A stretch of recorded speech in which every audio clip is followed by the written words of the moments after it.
Општинскиот совет за безбедност во патниот сообраќај во салата за состаноци на општина Кочани денеска одржа состанок на кој бија истакнати проблемите со кои се соочуваат полициските служби при непочитувањето на сообраќајните знаци, правила и прописи. На состанокот зборуваше претседателот на Општинскиот совет за безбедност во патниот сообраќај Горан Вилковски, кој меѓу другото истакна. Целта на денешниот состанок на Општинскиот совет за безбедност во патниот сообраќај е да се разгледаат иницијативи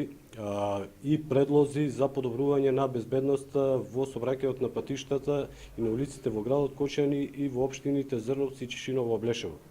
Значи, ова е единствена точка на дневен ред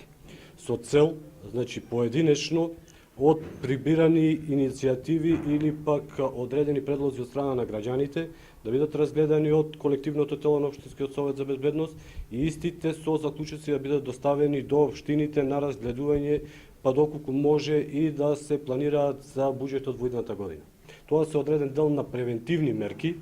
Значи, дали тоа ќе бидат поставување на сигнализација, дали тоа ќе бидат разгледување на други проблеми, кои што ние ги имаме уочено во одбивањето на сообраќајот, а немаат врска со констатирање на прекршоци, меѓутоа целта е, значи, да се подобри состојбата во сообраќајот, дали тоа се однесува на возачите, на пешаците, на велосипедистите, и се надеваме дека после одржаниот состанок овие предлози барем дел ќе бидат прифатени за да се подобри состојбата во сообраќајот. Вакви состаноци редовно се одржуваат во организација на Општинскиот совет за безбедност во сообраќајот, се со цел да се намалат несаканите последици и да се почитуваат сообраќајните